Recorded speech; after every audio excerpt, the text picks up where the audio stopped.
নিজের চেয়ে ৩ গুণ বড় একটা তেলাপোকাকে কুকুরের মতো গলায় দড়ি দিয়ে টেনে নিয়ে যাচ্ছে একটা পুচকে পোকা। প্রথম দেখায় মনে হতে পারে, আহা, কি অদ্ভুত এক বন্ধুত্ব। কিন্তু আপনি কি জানেন, এই তেলাপোকাটি আসলে একটি জ্যান্ত লাশ বা জম্বি।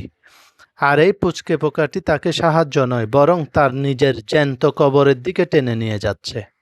প্রকৃতির এই মায়াবী রূপের আড়ালে লুকিয়ে আছে এক চরম আর নির্মম সত্য। কিন্তু প্রকৃতির এই নির্মম খেলা কিভাবে আপনার নিজের জীবনের সাথে জড়িয়ে আছে তা জানলে আপনি চমকে উঠবেন। এই পুচকে পোকাটির মরণ কামড়ের আসল রহস্য এবং মানুষের জীবন যুদ্ধের এই অবিশ্বাস্য গল্পটি জানতে হলে পুরো ভিডিওটি একটুও না টেনে দেখতে থাকুন। এই সুন্দর নীল সবুজ পোকাটির নাম এমারেল্ড ককরোচ ওয়াস্প।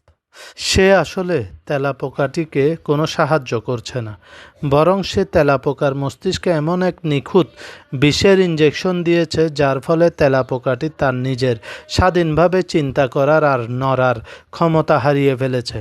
সে এখন একটা জ্যান্ত জম্বি। এই পুচকে বলতাটি যেভাবে ইশারা করছে, তেলাপোকাটি অবলীলায় নিজের মৃত্যুর দিকে সেভাবেই হেঁটে যাচ্ছে। এখন এই পুচকে পোকাটি তেলাপোকার সুর বা অ্যান্টেনা ধরে টেনে টেনে নিজের গর্তে নিয়ে যাচ্ছে। সেখানে সে তেলাপোকার শরীরের উপর ডিম পেড়ে তাকে জীবন্ত কবর দেবে, আর তার বাচ্চারা বড় হয়ে এই তেলাপোকাটিকে ভেতর থেকে খেয়ে শেষ করবে। এই দৃশ্যটি আমাদের এক পরম বাস্তবতার মুখোমুখি দাঁড় করায়। এই পুচকে পোকাটি যদি তার বুদ্ধির জোরে নিজের চেয়ে এত বিশাল এক প্রাণীকে সম্পূর্ণ কব্জা করে ফেলতে পারে, তবে সৃষ্টির সেরা জীব মানুষ কি পারে না?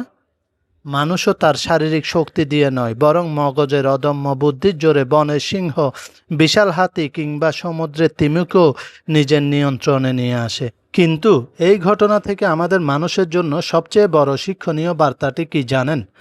এই তেলাপোকাটার মতো আমরাও অনেক সময় জীবনের কোনো ক্ষতিকর মোহ, লোভ, অহংকার কিংবা কুচিন্তার কাছে নিজের বিবেককে বন্ধক দিয়ে দিই। যেমন ধরুন, একটু খেয়াল করলেই দেখবেন আমাদের প্রত্যেকের পকেটে একটা করে নীল পোকা লুকিয়ে আছে, আর সেটি হলো আমাদের হাতের এই ছোট্ট স্মার্টফোন। এই ফোনের পেছনে বসে থাকা কিছু অদৃশ্য অ্যালগোরিদম আর কৃত্রিম বুদ্ধি ঠিক ওই নীল পোকাটার মতোই প্রতিদিন নিখুঁতভাবে আমাদের মগজে হিপনোটাইজের বিষ ঢুকিয়ে দিচ্ছে। এর ফলে কি হচ্ছে জানেন? আমাদের কখন হাসতে হবে, কখন রাগ করতে হবে, কোন জিনিসটা কিনতে হবে, আর কাকে পছন্দ বা অপছন্দ করতে হবে তা আমরা নিজে ঠিক করছি না, বরং ওই ছোট্ট স্ক্রিনটাই আমাদের মগজকে নিয়ন্ত্রণ করে ঠিক করে দিচ্ছে। সকালে ঘুম থেকে ওঠা থেকে শুরু করে রাতে ঘুমাতে যাওয়া পর্যন্ত ঘন্টার পর ঘন্টা আমরা স্ক্রিনের দিকে তাকিয়ে শুধু স্ক্রল করেই যাচ্ছি। বাইরে থেকে আমাদের দেখতে স্বাধীন আর আধুনিক মনে হলেও একটু ভেবে দেখুন, আমরাও কিন্তু আজ একজন জ্যান্ত জম্বি হয়ে গেছি। আমরা আমাদের সবচেয়ে মূল্যবান সম্পদ, আমাদের সময় আর আমাদের চিন্তা করার ক্ষমতা ওই স্ক্রিনের কাছে বন্ধক দিয়ে দিয়েছি।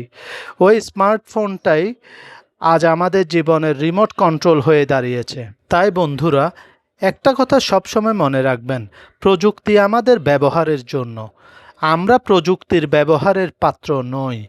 জীবনে যাই ঘটুক না কেন, নিজের মূল্যবান সময়ের আর নিজের বিবেকের রিমোট কন্ট্রোল কখনো কোনো যন্ত্র বা কোনো ক্ষতিকর অ্যাপসের হাতে ছেড়ে দেবেন না। সচেতন হন, নিজের ভেতরের আসল শক্তিকে জাগিয়ে তুলুন। প্রকৃতির এই চোখ খুলে দেওয়া শিক্ষাটি এবং মোবাইলের এই বাস্তব সত্যিটা আপনার মনকে কতটা স্পর্শ করলো? কমেন্ট করে আপনার মূল্যবান মতামত অবশ্যই জানান। আর নিজের জীবনকে বদলে দেওয়ার মতো এমন সুন্দর ভিডিও আরও দেখতে চাইলে এখনই ফলো এবং সাবস্ক্রাইব করে আমাদের পাশে থাকুন। সবাই ভালো থাকবেন, সচেতন থাকবেন। ধন্যবাদ।